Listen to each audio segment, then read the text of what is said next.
এবার অন্যান্য প্রসঙ্গ। অতিরিক্ত বৈদেশিক ঋণ নির্ভরতার অনুৎপাদন খাতে বিনিয়োগের কারণেই আইএমএফ ঋণ গ্রহণে বাংলাদেশের ওপর শর্তারোপ করেছে বলে মন্তব্য করেছেন বিশ্ব ব্যাংকের সাবেক মুখ্য অর্থনীতিবিদ ডক্টর জাহিদ হোসেন। জিটিভিকে দেয়া এক সাক্ষাৎকারে তিনি এমন মন্তব্য করেন। নানা অনিয়মে মধ্যম ঝুঁকিপূর্ণ দেশের তালিকা থেকে দেশকে বের করতে অর্থের অপচয় কমানোর পরামর্শ তার। নাইম কামালের বিশেষ রিপোর্ট, ক্যামেরায় ছিলেন মিনহাজুল ইসলাম দ্বীপ। সম্প্রতি বাংলাদেশের জন্য প্রথমবারের মতো বিদেশি ঋণের সীমা বেঁধে দিয়েছে আন্তর্জাতিক মুদ্রা তহবিল আইএমএফ। সংস্থাটির শর্ত অনুযায়ী চলতি 2025-26 অর্থবছরে ঋণ নেওয়া যাবে সর্বোচ্চ $844 কোটি। এর মধ্যে প্রথম 3 মাসে সর্বোচ্চ 191 কোটি, 6 মাস শেষে 334 কোটি এবং 9 মাসে $434 কোটি ঋণ নেওয়া যাবে।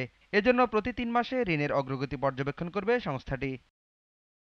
বিশ্বব্যাংকের সাবেক এই মুখ্য অর্থনীতিবিদ বলছেন, অতিরিক্ত বৈদেশিক ঋণ নির্ভরতার কারণেই এমন শর্তের মুখে পড়েছে দেশ।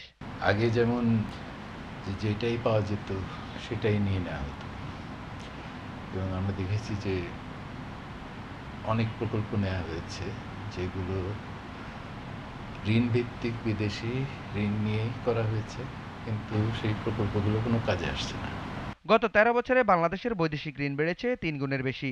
সরকারি তথ্য বলছে 2009-10 অর্থ বছরে বৈদেশিক ঋণ ছিল $203 কোটি, যা 2024-25 অর্থ বছরে দাঁড়িয়েছে $802 কোটি। চলতি অর্থ বছরে জুন মাসে বিভিন্ন আন্তর্জাতিক সংস্থা থেকে $5 বিলিয়ন বেশি ঋণ নিয়েছে বাংলাদেশ। এর ফলে বৈদেশিক ঋণের পরিমাণ বেড়ে দাঁড়িয়েছে $1302 কোটি। এমন পরিস্থিতিতে ঋণের ক্ষেত্রে বিদেশ নির্ভরতা কমানোর পরামর্শ দিলেন ঢাকা বিশ্ববিদ্যালয়ের এই অধ্যাপক। $1 যদি রপ্তানি করেন তার এগেনস্টে আপনি 112 টাকা নিতে পারেন, কিন্তু বাংলাদেশ $1 এগেনস্টে অলরেডি 162 টাকা।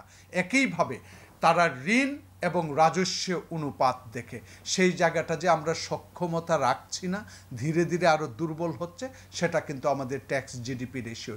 সামনের দিনে সরকারের নিজস্ব আয় বাড়াতে না পারলে বিদেশি ঋণ অর্থনীতির জন্য নতুন সংকটের কারণ হয়ে উঠতে পারে বলে মনে করছেন বিশেষজ্ঞরা।